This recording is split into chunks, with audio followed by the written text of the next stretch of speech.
That was a sick intro, dude. That was the most awesome intro I've ever seen, Andy. Thank you Thanks, very Andy. much. Yeah. Hey, you're welcome, man. Got to do it for the show. What's going on, everyone? Guys, it's Rolling Thunder episode 18. We're talking about tools of the trade, some of the installation stuff that makes our life easier, gets the job done, and we figured we'd bring it off sweet. But yeah, the intro is tight, man. That's the second time I'm watching now. It's freaking sick. Good job on that, dude. Heck yeah, man. I did it about 10 minutes, but man, I love editing videos, and I was like, you know, all these videos from you guys, let's do it. Dude, that's awesome. Yeah, that's pretty sick, though. But yeah, so we'll talk about tools tonight, guys. I think each one of us have some cool stuff to bring out. We brought some stuff to show on the show, but we're going to bring it off with conversation topic. Like, for instance, I consider myself, you see the names there. I'm the Weekend Warrior. We've got the Pimp Master himself. Casey over here is the OG installer. He's been doing it a decade plus professionally. And we got the guy that can do it cheaper down here. And we'll talk about there's different levels of the installation, cleanliness, professionalism, way that it looks. And sometimes it takes some skill with it. But we got some cool stuff. We got old Dave in here. He's the one that got the amp for me today. What up? Oh, congrats on the amp, man. Yeah. Scott told me you got it. So, Casey. I tried to trade him a Cab 45 for it. He's like, nah. He did try to trade me a Cab 4, but I was like, Dave's getting it. I told him right off the rip, too. I'm sorry, Cab 2K. Yeah, Cab 2K. But, That's Casey, cool. you do this professionally. I think you can probably start this off the best on tools, and that can change your game and what you need to make the investment in the career if you're going to do it professionally, or if you can even do it as a hobby and take it to the next level. What's tools mean?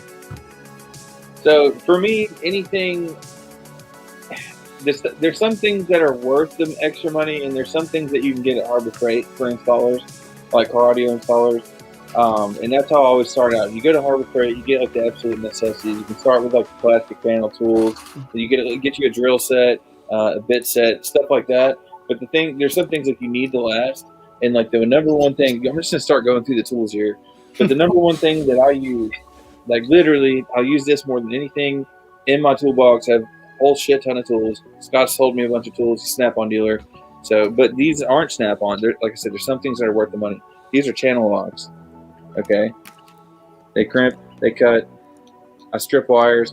And actually, aside from these, the blue points, these are, in my opinion, the best wire stripper for any smaller gauge wire. I mean, it goes up to, I don't know, 10 gauge. But these are the best. For real, but like this smaller gauge wire, like they'll still tear wires on remote starts, so I use these. And you just get I like those. I like how they're like spring loaded compared to your traditional ones. They're just air tool oil. Lube them up. Yeah, That's cool. Now, how much do those roughly cost at Harbor Freight compared to buying from a big box store? These are at Home Depot channel lock. I think they're like $25 or something. It's not bad. No, this is like a must-have. I mean, you can strip, cut, do a crimp, do a lot of things with these. And then the second thing is a panel tool. Now, I found these panel tools, and I've used the plastics ones, used the wedges, used the metal ones like this, another Snap-on. This is actually a really good tool to have, even if you just get one size. They have a bunch of different sizes. But this, I like the metal ones. They're nice. I had a pair somewhere. That's my favorite trim tool. Amazon, $18. I have not used a single other trim tool. Haven't marred any dash panels. Haven't done anything. Do this every single day. That thing will blow your mind. Yeah, that's metal. Huh? Way stronger than you think. So we make a Blue Point one also. It's the same thing. They're all made by the same printing company. But as Casey, that thing's like a Marvel mystery of itself. Is metal. I have never marred a single thing with that thing. Like it will not mar. Secret. And you can use this side if you really need to pry on something. Yeah, dude. I've never not had to use another. These are the only two things I use to take interiors apart. Literally.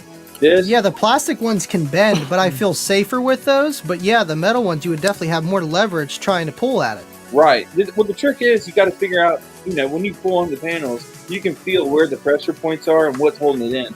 So you find out where those clips are and you just target the clips and you're good to go. But I got like 3 more things here. Obviously, a good drill set. I use the DeWalt. It's got 3 speeds. Hey, real quick, he's asking when to buy one. You can get one on Amazon for a trim tool, or they make a Blue Point model also from most of your tool trucks have them also. I can put the link in the description.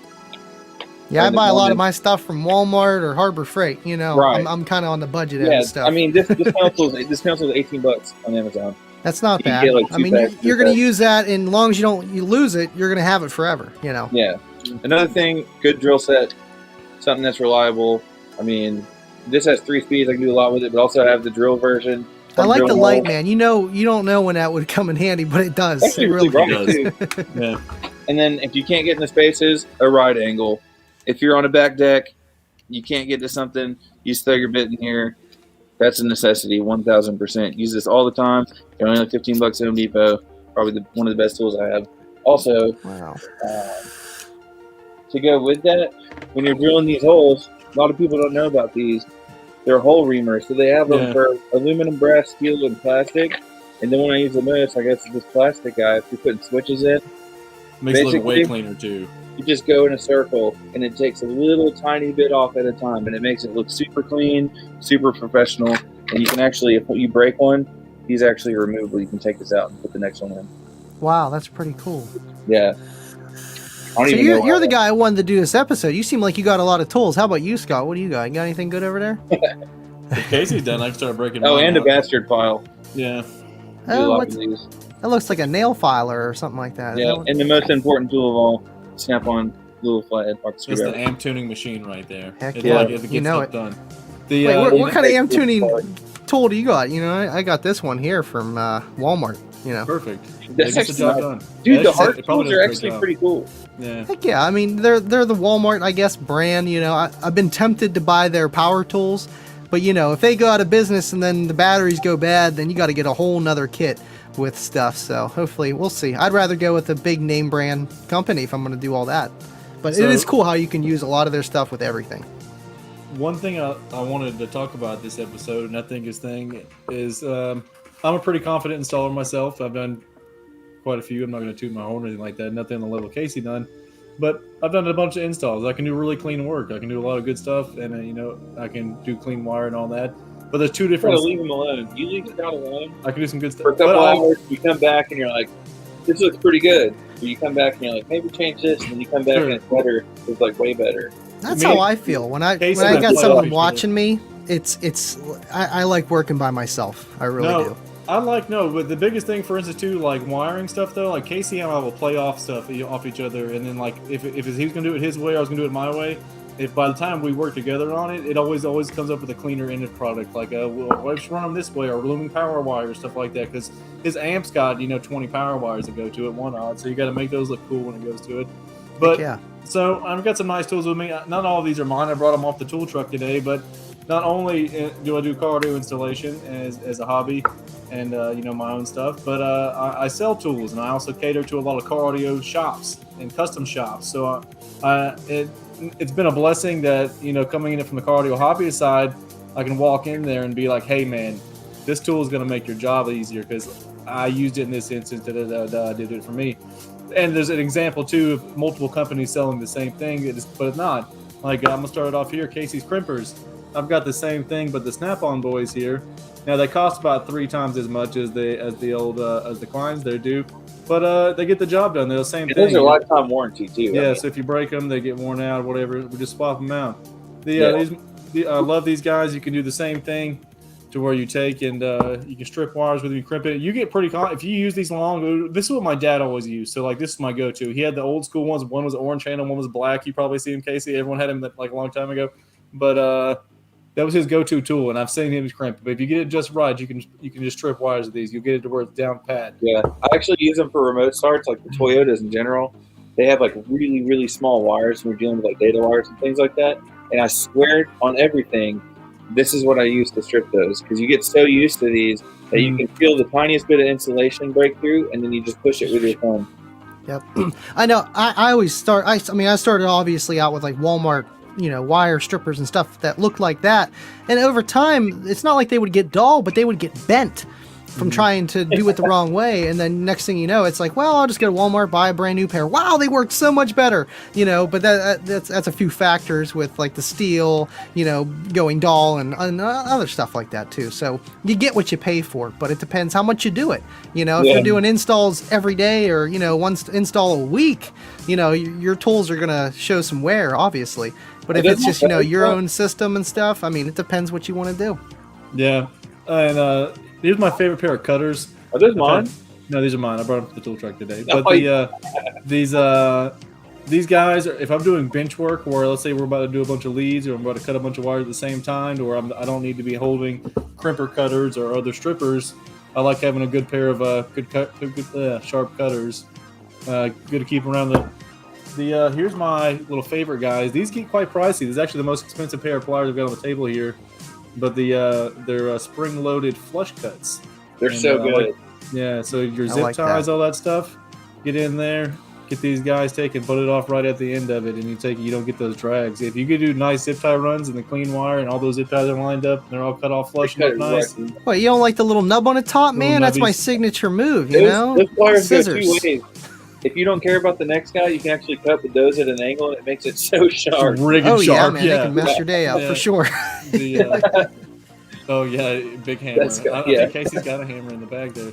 But these are my favorite wire strippers right here. Okay, these guys, I love that they've got the crimper in the end of them, where you can do the crimps with it, and then you can take and do. I think it's like 24 through 14 gauge. You can stick bigger in there if you just be careful with the jacket. Yes, the strippers on the backside. I like these because most of your handheld strippers that do a lot of sizes are going to have the crimp at the bottom of the end, so you got to do the whole ply or over deal to get the crimp on. I like the crimpers on the front side of these. So if Those are you're good for if you do like. That's what I liked about Casey's. The crimp was on the front because, like you said, you got to manangle your thing around the wire to get that crimp. I do like that for that. If you use those bell caps, dude, or if you do a lot of like butt connectors and stuff, which I solder or do military splice mostly, I don't crimp too much. But if you do a quick radio harness, you put some bell caps on it, those things are actually really nice. Heck yeah. Hammer we're going to get to that. Yeah, we're going to get to that too. Yeah, we'll probably. I'll jump it in for. We have the end all be all crimper. Yeah, Casey left it at work because anything that these can't handle. Yeah. See, since we're talking about wire strippers, I might as well bring out one of my, tools of the trade here. Now, I got these because of just convenience factor. Mm-hmm. I had the ones that you guys have, but the cheaper ones, Walmart. Now, this right here costs about $20, and what's nice about it is it's self-adjusting. Whenever you push down, it literally feels where the wire is and then the pressure. Now, does it work all the time? It can go to about 8-gauge wire that's pushing it. Smaller wire, it might push down too hard. But if you're using anything from 16 to 10-gauge wire, it's flawless, man. Boom, psh, pull, you're done. Anything smaller, you can break the wire, but this can get right. And then it's got like the not the crimpers, or whatever you want to call it, to push down and stuff. But it's on the inside like Scott's, so I understand that. But I mean, for convenience and the price, it's not bad. But that's my second pair, and I'm not always stripping wire. Half the time I'm using my teeth. You know what I mean? I got the perfect jaggedy teeth to do it. Anything from like 12 gauge and up, man. Boom, nothing, no problem. I'll put it in reference though. This is like around a $65 pair of pliers, and these are around $50 a pair. So I mean, there's a big difference in that. Ooh. You could if you're weekend warrior, you're trying to get into it, you could buy Andy strippers there, and probably 2 or 3 of a cheaper brand at the Kleins and stuff like that, and get some great stuff done. Mr. Vegas made it in. Those Blue Point, those Blue Point ones are undisputed champions also. Yeah, they have Klein version of this. It's only like $20 too. If you need handheld cutters, these are actually Robert Hi-Fi Vegas that I brought home to take in warranty for him. But I need to get a pair of that for some one-up. Bro, I took these into a car audio. I had 2 pair left today. I walked into a car audio shop. And it's actually, Casey knows the sound stations, all right? So they have like a trash can. They keep like a scrap. Yeah, they keep a scrap wire bin in there, okay? So it's just full of just scrap pieces of wire. I literally was mid-conversation. I reached up, grabbed I have a video on my phone. I guess I should have uploaded. Reached up, I grabbed a piece of walnut, and mid-conversation just started clipping it, right? Just with one hand. And then he's like, how much for those pliers? About $50. Here you go. And then that's all it took, because you just like butter. Right, that's crazy. Here, I'm sitting here with scissors, you know what I mean? Like, chewing on it. But it works. Works for me. It's like the most hardcore panel tool you could ever get. If you need to get in that trunk panel and just give her the beans or the door panel, someone to death. It's a weapon. Yeah, you could really put some oomph behind that. Looks like it's gonna hold it. We're talking about tools, Joe. I'm missing behind on the chat right now. Oh, speaking of Joe, trying to get his front panel off, and he used like some kind of like Hercules glue that was he has magic glue. Unbelievably strong. I've never seen any glue this strong. And we actually, the way we got it separated was an axe, a throwing axe. We took it with a hammer and it with a head load. Hey, that means you just built it right. You know what I mean? Some tools you just got to make up, as you go. Best wire cutters for 2/0 and up. I mean, I think what Scott's has up there from Vega, Those- man. Those look pretty I have serious. a pair of cutters. It's kind of funny, and I'm not mad at me. Use them all the time, and they do them way more for work than I do. But they have bigger versions of those too. They have they them that do. kind of loop around a little bit where they kind of pinch like this. There's Like two things. Right. I'm not even trying to plug a brand right now. There's two Or tools, and not. I've had them for multiple years now. Okay, this changed my game as far as cutting big wire and doing crimps. And I'm not plugging the company whatsoever. I've owned these tools for years now. The first The one, best I've ever used.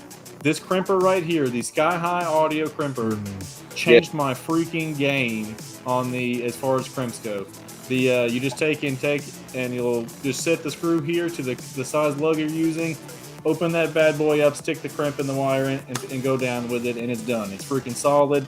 It pushes all the way in. You can ask Casey; it'll push the I've copper used, back dude. to a solid. I have used so many different crimpers, dude. Like even the ones you sit on the floor and hammer, and those things put so much pressure on the crimp. And you can keep going. You can tighten it further once you do the first crimp and really wrench it down until you can't push it anymore. Like they're super tough, they're heavy, and it's like they morphed them into another dimension. It's like one solid piece of metal. Right, and it seems like it's even. That's why you're getting that solid piece. Now, how much do those run for the guys watching?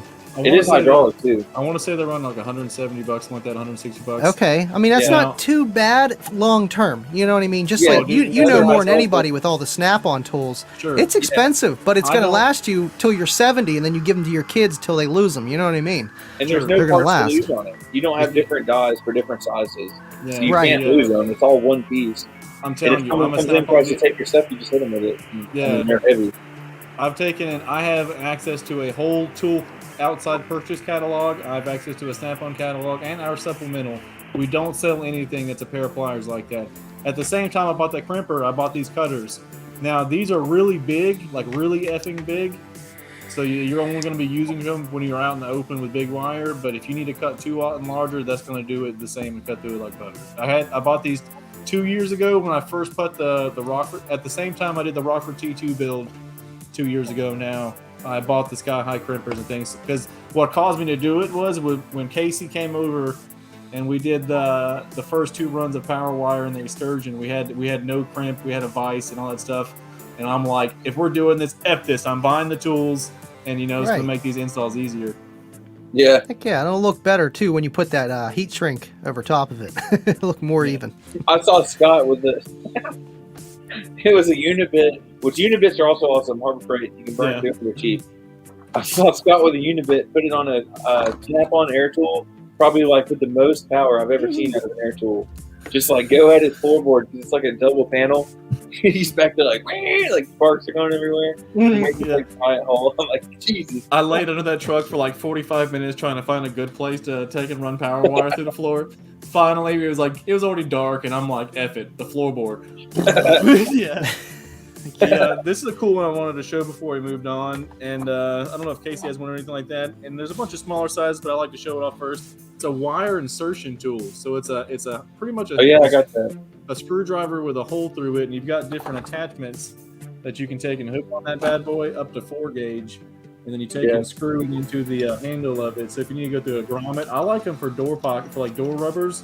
So if you can take and get the door opened up, pull the rubber out of the jam on each side in the pocket, cram it into the side that goes into the car, and take and feed your wire into it, and then pull it through the door, and then pop your grommet back in. But That's so- crazy. Like, as everyday installers too, use these things a ton. Like if you like factory grommets, usually have enough room where you can add another one to it, and you just poke that guy through, run your 4 gauge through, pull it back out, and the rubber goes back around it. It's like it goes up to 16. You can do 16 gauge Yeah. with it. it's awesome. That's like next level stuff right there. You know. This kit's Nice. not that bad. It's like $100. So I mean, like, but the thing is, though, here's another thing we can talk about, though, is like there's a different level of speed in this stuff. So I'm slow, okay. I take my sweet cherry time. I'm not doing this to make money professionally. So Casey, you can give Casey a freaking 4-foot zip tie, a pair of these crimpers here, and the wire strippers, and he can do whatever job he needs to with a screwdriver, dude, and he's gonna be busting it out. Yeah, So I mean, like, yeah. So, Just that like, one, right? just this. Yeah, I can do clean work and all that jazz, but I'm not doing it professionally, trying to get this job knocked out for the money. not saying that he's doing it just for the money. Obviously, there's a passion for it too. But It's definitely for the my money. paycheck doesn't. Yeah, it's definitely for the money. I'd rather My keep it than paycheck have doesn't it. depend on getting jobs out the door. So Yeah. like, you can ask, I can clean wire, but you got to let me take my sweet time, and you're gonna be like, what are you doing before I take it? Like I'm a bird, just let me fly, and I'm gonna take my sweet time. Okay, so You're like, where Right. has Scott been for the last 4 hours? And you go into the car and he has like a Joe Rogan podcast on. He's like, leave me alone. yeah, I do. I put a Joe Rogan podcast on, and I just get to work, son. It's Or like slow 12 work. o'clock or something that he's missed. You know, I just throw some Breaking Benjamin on and I get to work. After I know the whole CD went through, I know I've been working for an hour, and then I got to find something else to hold me over. 6-inch zip ties. The bigger the better. You can always cut them. You cut them off, yeah. Right. Yeah. Yeah, I usually get like the foot, you know what I mean? Way too big, Yeah, more than way I'd ever need. Yeah. Heck Heck yeah. That covers it up on the medium tools. What you got, Andy? You got any other questions All right. to bring Well, up? let's see from the guy that can do it cheaper. One, I'm going to show you the wrong way to crimp your lugs, but I used to do it for years. You know what I mean? This is the dinky. This is the dinky vice grip. I have a really nice one too, but it's so much better to either solder or use the crimper tools that you have. I'm The wired. vice grips, they don't last. They really don't. You can get it super tight and then throw your electric tape around and then throw a heat shrink on top and it looks okay. It's just not enough pressure. Right, but you start pulling that wire, it's gonna weasel its way out, and it might not, crimp exactly where the way you want. Especially doing bigger lugs, like 4 gauge or 8 gauge, where they have like the 2 clamshells that crimp down and then down. Those aren't too bad for vice grips. You can get away with it. Yeah. Honestly, I think you'd probably want to use those, in my opinion. But for the bigger stuff that we use, you're using some copper, heavy, thick stuff that's strong, and it ain't easy. You know what I mean? You got to get it halfway, and then you're like, well, got to crank it down to get it all the way down. Hopefully, it doesn't move. Right. The hammer print, So- man, is a good option. When we did Scott, Those are I should've nice. brought one. So many All- people told me, every oh, go one and is buy got- one. And I'm like, well, I'm not really good at whacking the hammer, man. I feel like I'm going to miss, or, you know what I mean? The wire's going to slide out, and then I'm going to hit it, and then I'm going to need another lug. I Yeah.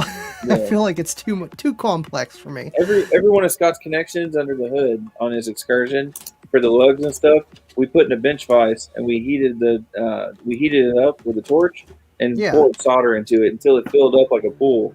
So they're like super solid. And then we found these hydraulic crimpers, and they basically turn it into one solid piece. They crimp so hard. So I mean, That's the insane. solder There. thing is probably the best. But I mean, who has time to sit there with a torch?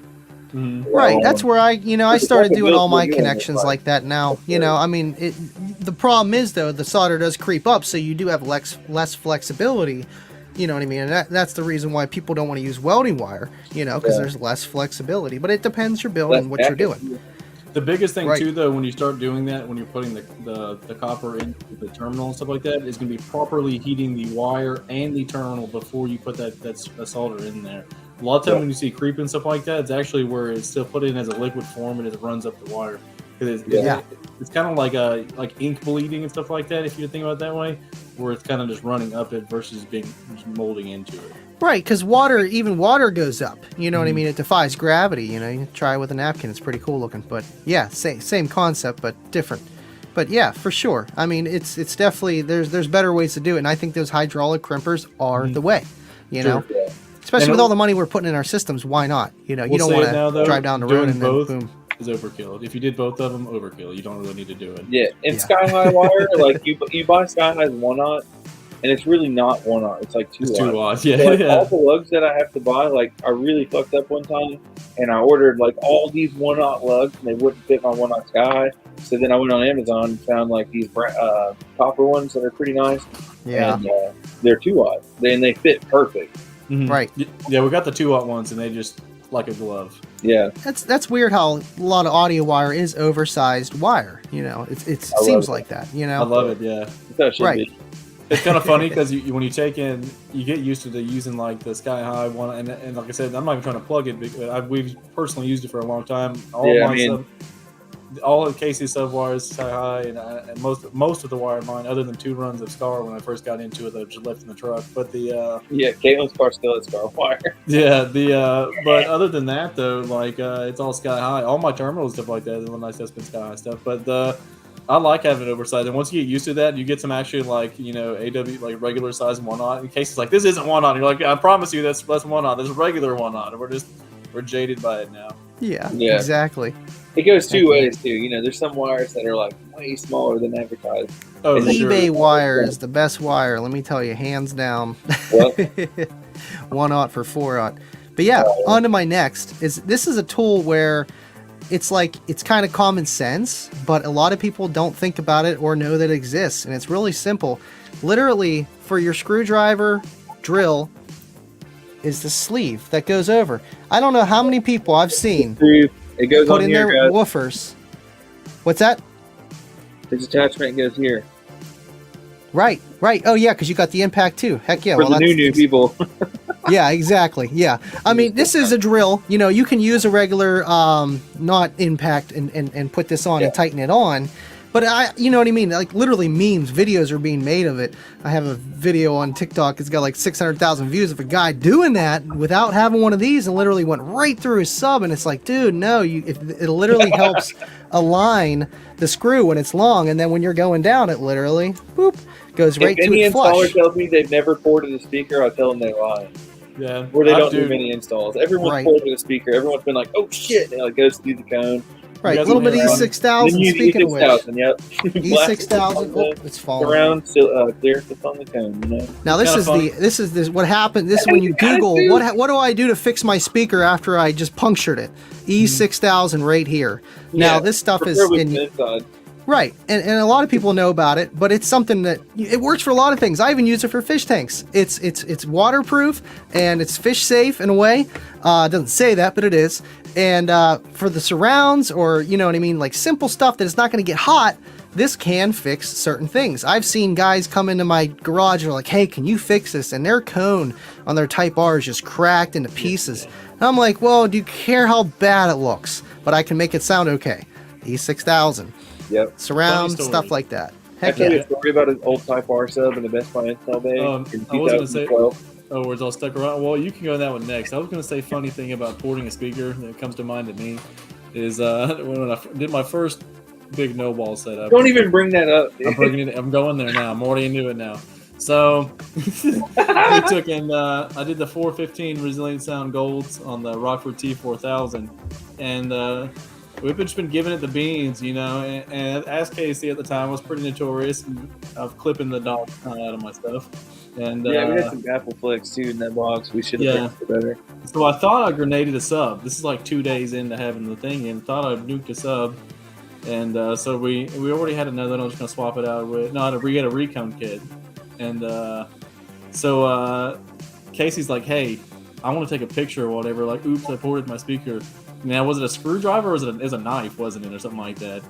Anyways, Casey was I like, took a spack screw that held the sub. Yeah. I went boop into the scroll and I took a picture and posted it online to put people yeah. Ported. So, long I story was like, short, "Dude." we pulled the speaker out, and it was the magnet that had come like halfway unbolted from the thing. It was fine. Like, you had to tighten the bolts back down. So we just stabbed a hole in it, and before we for no reason. yeah, Hey, We you got a don't lot of know until comments you take it online. out or take it apart. I think we put glue. I think we did it in going. We put CA glue, where like it was like a different rubber glue on it. It was fine. Like you couldn't even Yeah. see it. E6000, yeah. It's probably 6000. Yeah, you couldn't even see Yeah. it. But it just came to mind on that one. Now, yeah, now Casey did have a shop. They Oh worked yeah, at- when I worked at Best Buy. So the way this whole thing started, I was like, I didn't know what to do after high school. I was in band. I was like, I'm gonna try out for Spirit of Atlanta. Didn't do that. Did all this.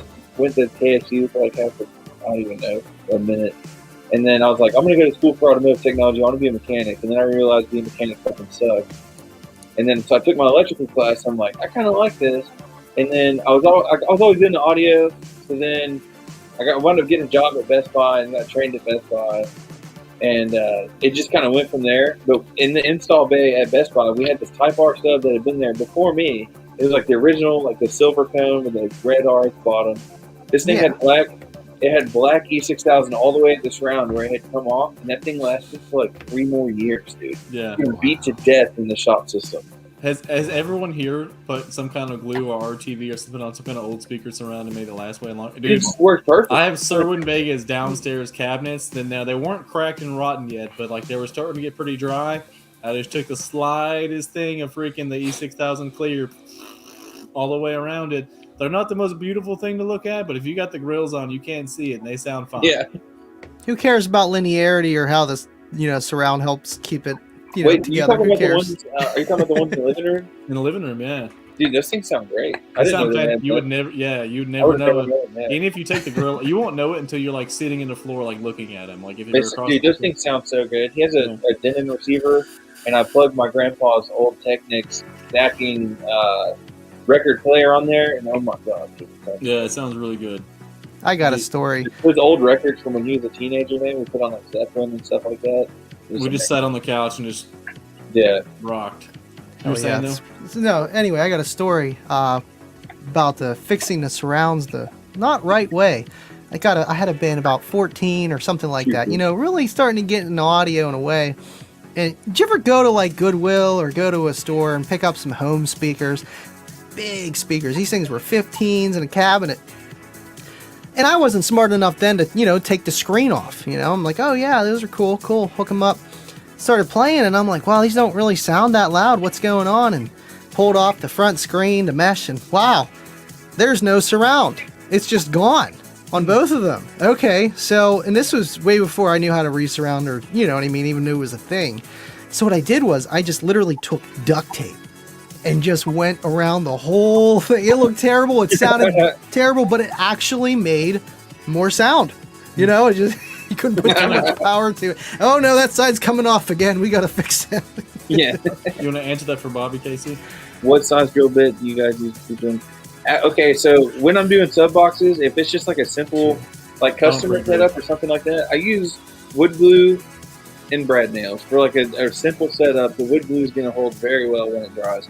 But if it's something like we do, I actually take a pretty small drill bit, just enough to where it doesn't crack. I don't want to go too big because I want the screw to really, really dig in there. But I just do, just a smaller one. Not even in scale to the screw, just enough to where it doesn't crack. Now, do you pre-drill and countersink for your builds, or you just kind of make how do you do this? You don't even need the countersink, dude. You just sink those back screws in there. They'll suck down. It'll sink itself in if you do it right. I mean, I've done that. The only reason I asked that was because with the countersinking, then you don't get as nice tight grip like you're saying because you're biting into the wood, but the veneer. I've had issues with veneer. For that, if you're doing a box like that and you're using these big screws, you can countersink. It works great, and then throw some wood glue or something over that. Some wood filler. But what you really can do, you take the sawdust from that wood, mix some wood glue up there, throw the sawdust on it, let it dry, and then sand it out, and it's a perfect color. It matches every time. We've never taken that box apart again. Never. No, you're not going to on those. I mean, no. Right. If you tried to take the box apart in my time, dude, you'd be super mad. I was here somewhere. We have to cut them out, dude. Yeah, plugs too. If you use a Craig jig, they make plugs. So you Craig jig in, it makes the pocket where you can get it in from the inside. So I like those. Yeah, they're amazing. But they also make these plugs that you can get. If you're in Home Depot, you just look to the right or to the left or somewhere around them. There'll be these plugs. You throw the plug on top, and then you throw a little bit of wood filler on it and sand it down. And when we did that on that Resilient Sounds box I did, that 415 box, and after you stained it, you literally couldn't tell where the screw holes were. No, couldn't tell at all. Heck yeah, that's awesome. Well, I'm going to go on to my next tool. Now this one is probably the main tool you kind of want to have in car audio. I'm holding it second to last because there's another one. It's pretty important, but this one's more important. Literally, you're going to use it all the time. A multimeter. Mm-hmm. Yep. Simple, basic, check your voltage, your impedance, your resistance to ground, your continuity, everything that you need to know is right here. And they're cheap, like you said, Harbor Freight, they give them away. But this one, this was like $20 at Walmart. I have a nicer one, but that's tucked away somewhere. And I was like 40 or 50.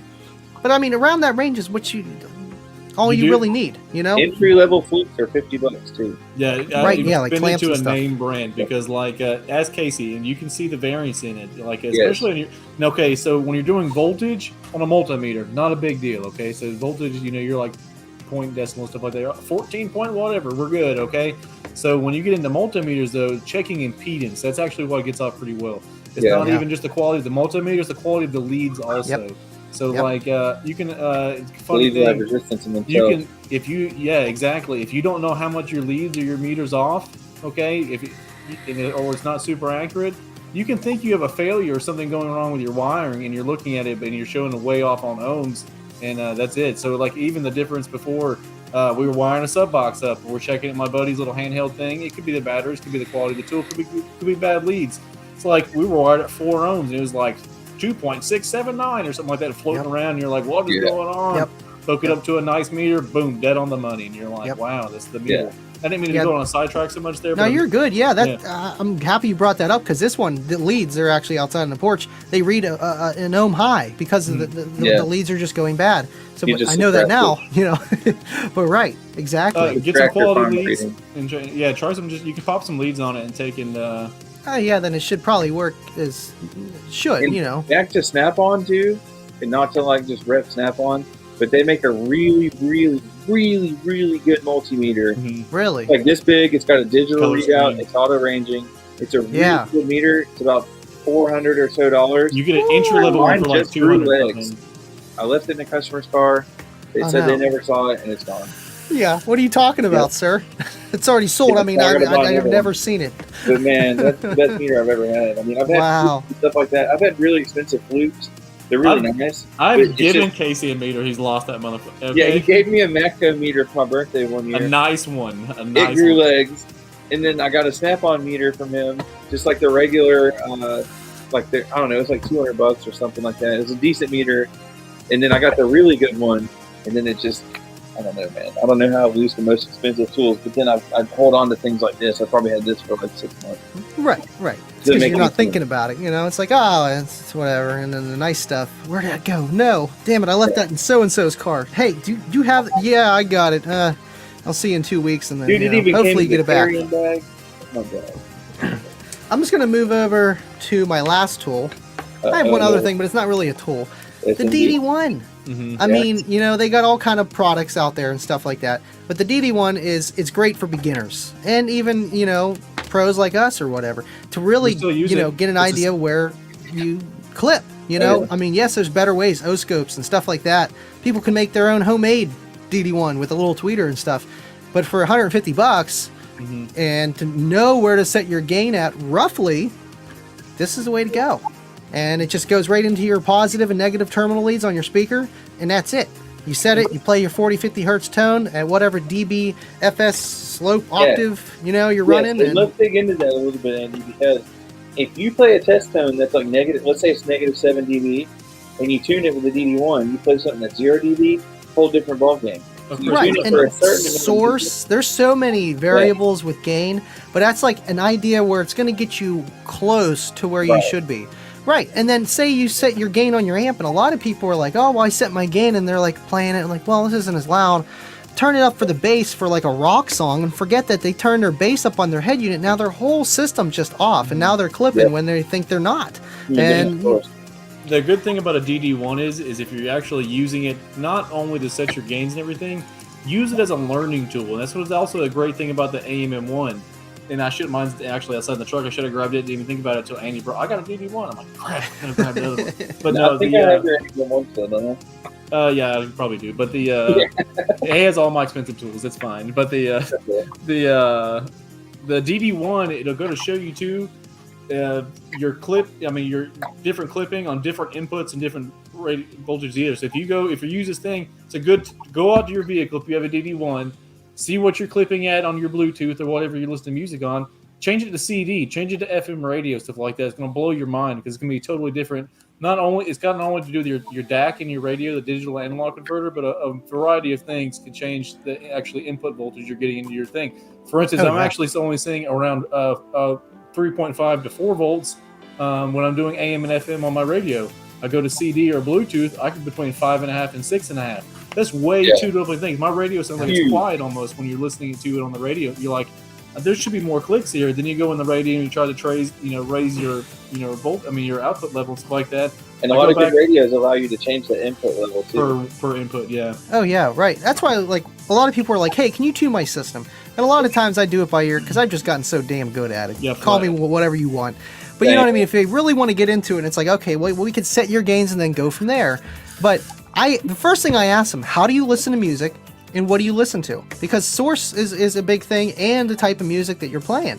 Now, I could tune you with a USB drive, and then you go and play YouTube Rebase. It's going to be entirely different. Like you said, with like the sources, and then the even to the artist, what they record their music at, and it's uploaded Right. at level. Yeah, and also not doubling your slopes. Like you don't want to set an 80 hertz low pass filter on the radio and the amp, because then it doubles. You're stacking filtering. Yeah, we talked about that last episode. Actually, that could be a good thing if you really want to be in a certain area. But you got to be careful with that. You can actually lose if you do a slight slope. You can actually be losing in your peak frequency, and you change that, and you actually gain. So there's like different things you can do. Also, let's say you have a cheap amplifier that's got, let's say I'm hearing vocals out of my sub. Okay, you can actually use your amplifier and your source units filtering to stack those filters to get a sharper crossover slope at a higher frequency. For sure. So that's a good way to get out some signal, some noise. But going back to it, I wish I had the AMM1. The AMM1, it's cool. You can dyno amps. You can see what you're getting, all that stuff. It's a crazy tool to show you a reactive load and how it acts with impedance, the watts you're getting, and everything that at frequency. Like, hurts your feelings, dude. Yeah, it hurts your feelings. You can ask Casey. Like I said last episode, I'm getting 4,000 plus watts out of this thing. No, I found out I was rising to 6 ohms in my enclosure and getting about 1,200 watts. Now, it's efficiency, and that's going hand in hand, but it's going to be realistic to a lot of the people. I guess you know. You remember when we were at Goodwill, Scott? Yeah. Where I was like, okay, let's tune this. Let's see what this crescendo is doing at a 17K. It was at half ohm. I'm like, dude, I have to be getting 20,000 watts out of this. Like, I'm doing good numbers, blah, blah, blah. We went to put the AMM1 on it. I was rising from half ohm to 2.5 ohm and getting like 11K, okay? Then we do the Assault 12. It does over 14K at 2.5 ohm. That was pretty cool. I just wanted to mention that. I thought you were going to go into the story about at Goodwill when the cops came. And oh, yeah. Yeah. We talked about that. What?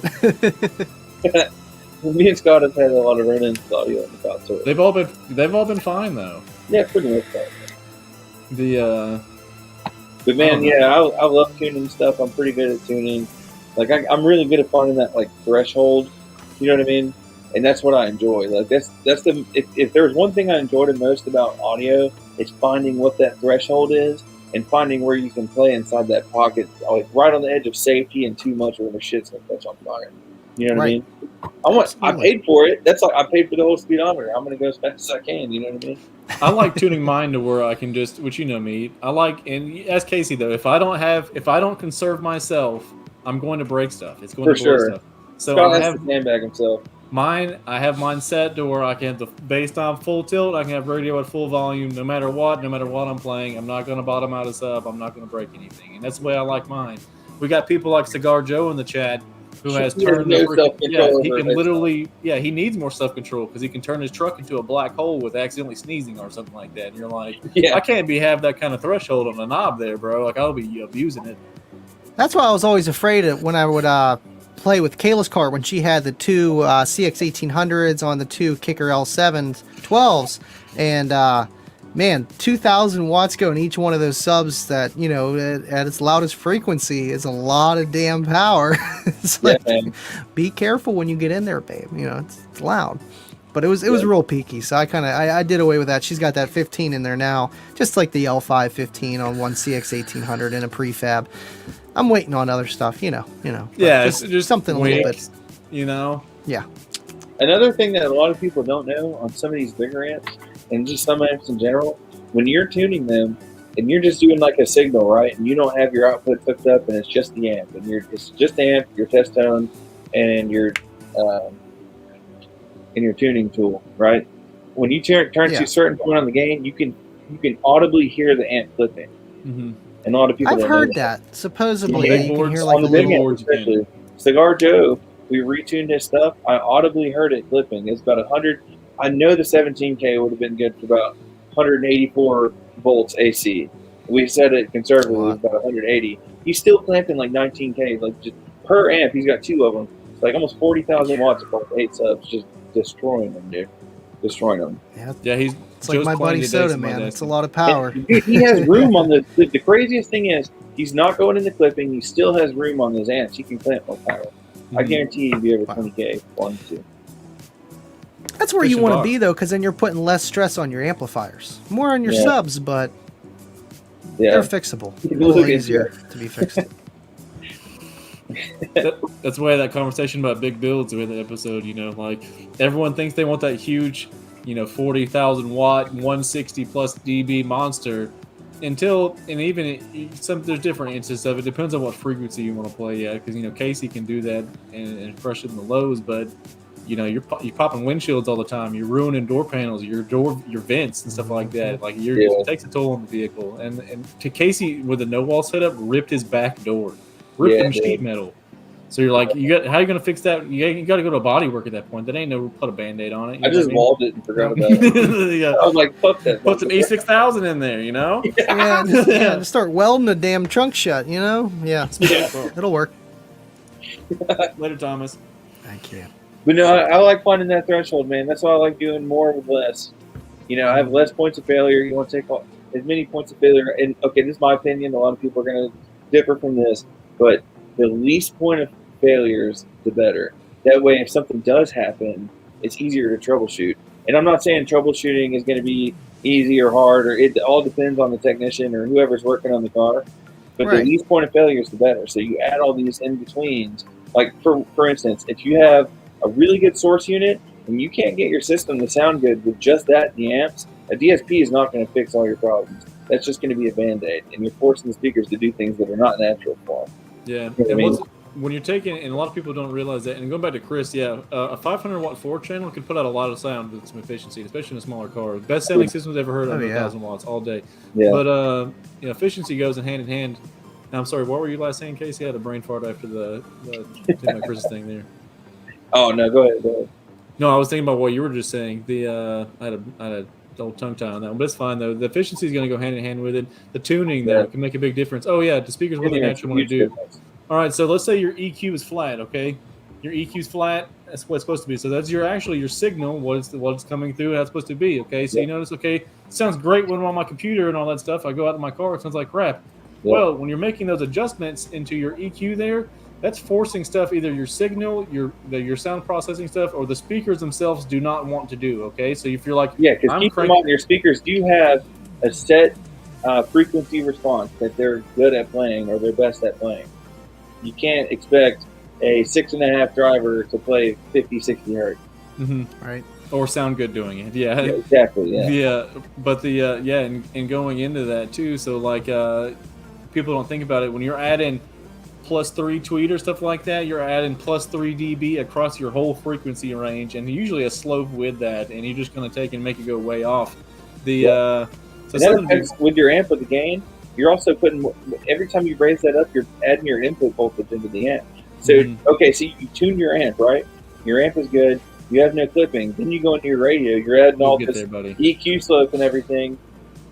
Now your amp's clipping. You know what I mean? Right. So, and then it translates into your speakers getting hot, getting sticky voice coils, your equipment getting hot. A lot of people don't think about it too. Clipping is not only damaging your speakers and putting added wear and tear and heat and stress on them.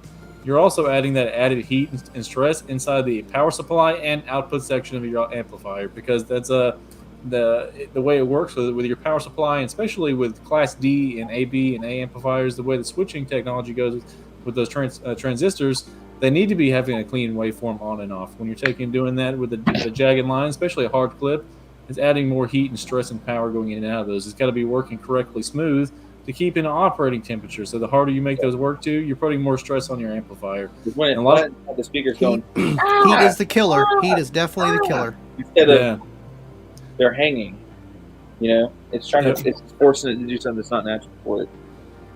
For sure. That's been a good conversation. Man, this hour went by freaking quick. We got about 10 minutes left. This is my last not tool. Get a meter. Clamp. They're fun, man. And then you can really, dial in what you want to do with your system, man.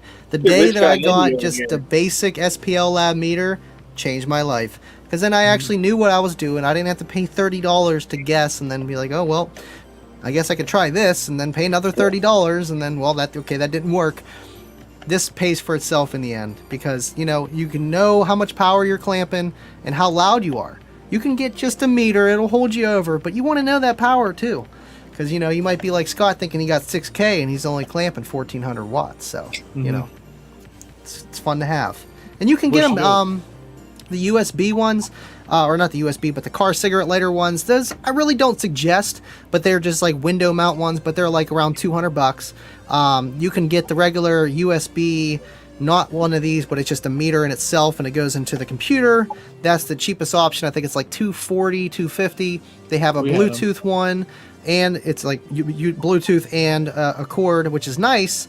And that's around $300. And then these are where the price jumps, because then you can hook up clamps and 2 clamps, 2 meters, or 4 meters, 4 clamps, whatever you want to do. Stuff like that. So they're fun. Yeah, man. It's been a good conversation. We're taking tools, can make your life easier, can make the install cleaner.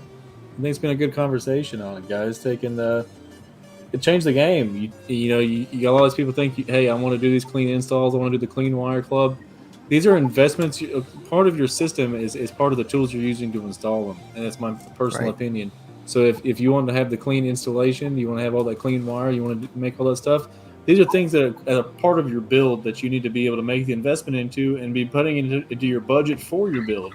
So if you, like, just for instance, you think, okay, when you start tallying this stuff up, I bought subs, amps, and the batteries, you also have to tally in the money for the zip ties, if you want to do sleeve cables, all that kind of stuff. And that stuff, it just goes to the extra level. And you don't need to think about, it's yes and no. You don't need to go, I have subs, I have DSP, I have this. You need to go into a mindset of, what am I needing to put this in the vehicle? What am I going to need to make this cleaner? What kind of terminals do I want to use? And you need to be doing more of that kind of stuff before you start checking the boxes of how big is my box going to be and what kind of subwoofers am I going to run. You need to think about what you're going to be putting into that thing. And I don't mean to ramble on too much, but I think it's something people need to be conscious of, because nothing's more frustrating to me until somebody says, I have everything to do the installation, or and they don't. And luckily, I'm at the point in my career where I don't have to deal with that. We don't take. If you bring your own stuff, I'm not installing it. You can buy our stuff, or you can go to the place down the road next to the Big Chicken. God. I was trying to see these comments here, yeah. But taking and going on though. But it changed the game. I like having tools too. Yeah, exactly. You're only as good as your tools, man. I mean, say if you don't have a router, there's so many things you can't do that other people can do. You're not going to do router work with the jigsaw. It's just not possible. The finished product, and Scott put it this way a lot, like the way he sells his tools, that the finished product is only going to be as good as the tools that were used to do it. Like there's some things you can do by hand, but there are tools now, like CNCs, like really good router bits now, that create a way nicer finished product than anyone could have done 20 years ago. You're telling me you never used a jigsaw to build a whole box? Yes, dude. I've been there, done my that. box in my car was built with a skill saw and a jigsaw, bro. And a router, but still. The thing too that's cool, and clean installs are about preparation and imagination, and playing it off your friends and getting input or taking inspiration from something. But it makes a big difference. I love bouncing ideas, because like sometimes when you're an installer, you're doing a job, you're looking at ways to do things, and you're like, I'm going to do it this way. It's always cool to bounce ideas off of other people, even if they don't really know how to install or what exactly you're doing, what their opinion on what would be cool is. You know what I mean? Sure. So I always find that interesting. I bounce ideas off of people that crush all the time. Well, the same thing, like wiring your subs. Wiring your subs. I did the wiring, but even your amps, we did back and forth. I probably changed the wire 3 times before we usually decided on how we wanted to lay in the vehicle, how we wanted to zip tie it, make them cross over each other and all that stuff. Me and Mokel were finishing up the back wall, and Scott was inside wiring up when I had the FISP4 pluses. He was in there wiring them. He was in there with the Joe Rogan podcast, like, leave me alone. I'm like, do it this way. And he's like, just let me fly. I'm a peacock. Vega, Casey wants our women to come on the show. We could do that sometime. You ready for that? I'm not ready for that. I'll be sitting on the couch, bro. She's gonna be roasting I tell her people all the time. Like most of the time, she's sitting. She's quiet but deadly. Is she in the room with you? No, she's downstairs. She's watching the kids right now, but she might be watching. Sometimes she does. Yeah. Caitlin does sometimes. That could be an interesting episode to have the ladies of base. We're just sitting. Yeah. Or like, how do you? And I'm sure they'd have tons of questions. I'd like to hear their input from a lady's perspective on going to the car shows, what they like seeing in different builds. The windy stuff. That could be a cool one. Yeah. Dude, Caitlin. If you've never been to a show with Caitlin, you're like, wait, where's Caitlin? And you look around, she's nowhere to be found. She's in the Target demo. Yeah, I can't. Yeah. I was looking forward to break into the cooler. We're at Slamology, and I looked over, and she was like doing hair tricks in Turtles' car or whatever. And I'm like, all right, Kayla, I see you. I can't. Yeah, Kayla, I mean, she used to come to the shows with me and everything, and she liked the loud demos. She does have ear problems. She had tubes put in her ears when she was a kid, so it's like weird, like certain frequencies like actually hurt her, and it doesn't even have to be that loud.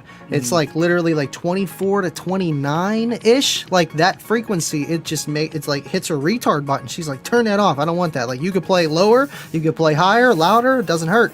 But otherwise, she'd always be sitting in the demo, especially in the beginning. I'm like, you got to get in this.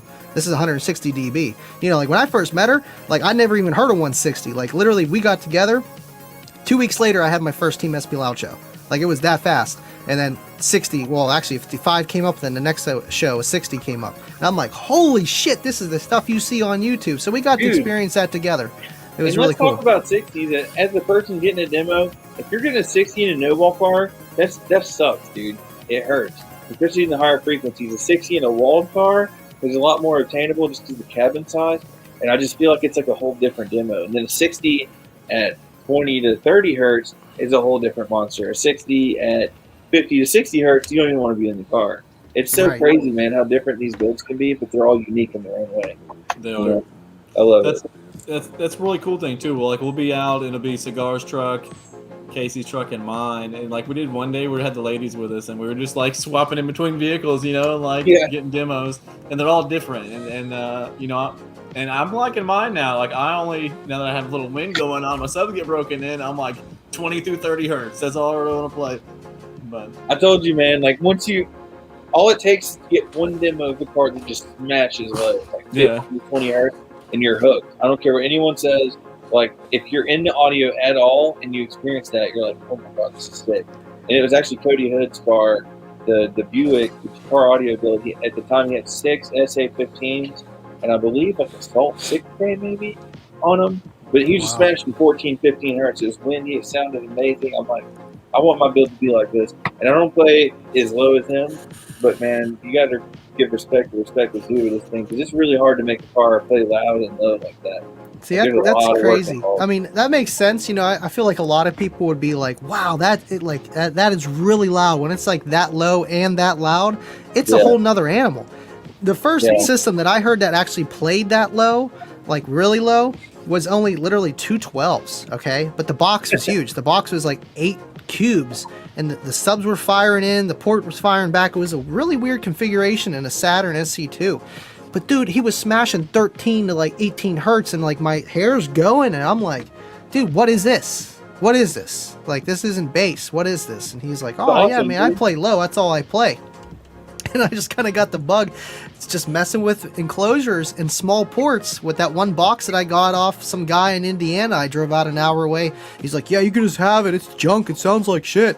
Had a 6-inch port on a 6-cube box. It was tuned to 22 hertz. Low port area, low tuning, 15 hertz for days on 212s. But he tried throwing in something bigger. I mean, it did okay numbers, but it was doing like a 134 at 16 hertz on 400 watts on 2 kicker comps. You know what I mean? Like 16 hertz, it was low. That's still cool. It's load. Yeah, exactly. For no charge upgrades required. Yeah. And with the power that we have available now, it's a lot more attainable. Like, Andy, I cannot wait to show you the Tonga, man. Hell yeah. Really I know. I want to hear it, man. That's my kind of build. It reminds me of my buddy Scott Lotz. He tore his out, but it was just like that. Play the brown note for me. Come on, I want to feel it. Yeah, 9 hertz. I think speaking of that, we talked to him earlier today, having Chris here, and I think he needs to join us for interview episode. I think then I'm itching for a Scrapyard Base Wars. I'm ready to do another one. Same, I'm ready. We do need another one. We got all these people that want to come on the show, so we got to get them in too, you know. Yeah. But shoot, get in line, guys. I'll sludge the next one, and we bring a couple other people in to do this. We need to do this, guys. If you want to join, okay. Next episode, next week's gonna be Mr. Chris here. I think we're gonna talk, but after that, we might have a guest. If not, I'd like to do a Scrapyard Base Wars. If you want to join it, hit us up personally or on the Rolling Thunder Facebook page. Oh yeah, and that'd be cool. We'll get you in on it. Hear the premise out. You have Facebook Marketplace. We will have a number that we give you money-wise, okay? Between $500 and $1,000 normally. have to come up with 3 different setups. It can give you that value each. So you have to come up with a trunk setup, a shallow setup, and a SUV setup. Okay? And get creative because Scott and Andy cheat. Yeah, right. But no, we're taking. What you talking about? What you? It doesn't matter how far it is from you, whatever it is. You got to come up with 3 different setups within the budget each, and we have somebody judge them. We've had Andy judge them. We judged ourselves, and we did points. We had Cigar Joe judge one. I think it's usually pretty fun. So if you guys want to get on that, let us know. We're at the hour mark now. This is Rolling Thunder episode 18. I want to play the intro video on the way out too. I think we have to show it out. Heck yeah, that was cool. Yeah. What do you guys want to close with? You guys got anything before I do it? Well, thank you guys for watching. I'm probably going to try to go live after this on my own channel, 14.4 volt talk in the house. Come on, ask me anything, just, whatever, hang out. I just been having problems with the camera, so as long as that holds up, well, we're good to go. But thank you guys for watching. I had fun seeing all these tools, crimpers, and all kind of stuff. Yeah. Makes me want to buy something. And the only thing I can say on the way out, man, if you're doing your own installs or you want to be an installer, just be more confident. You know what I mean? Don't overthink it. Just kind of get in there and figure things out as you go. People are going to mess up, but yeah, just be more confident in yourself. I think anyone who really gets in this and really enjoys audio kind of undersells themselves sometimes, but don't give up. Hang in there. You'll get a hang of it. We're here for you. Yeah, for sure. Yeah, and join the Kicker Club. Even if it's not Kicker stuff, yeah, we'll hop in there and help you out with it. But just message one of us on Facebook. If I don't know, I'll find out for you. Yeah. Taken. And another thing too is, and a lot of people get worried about, like, I need help on this 2016 Dodge Journey install as far as putting subs in and stuff like that. Don't overcomplicate it. Yeah, exactly. But hit us up with it. I'm going to play this outro video. Everyone have a fantastic weekend. This episode 18. This just gets better and better. I appreciate everyone inside the chat keeping it popping. 14.4 volt chat and all the regular guys that come in here. I appreciate everyone's time. Have a killer weekend. I'm going to play this video Andy made real quick, and we're going to end this bad boy. Everyone have a killer weekend. Sir.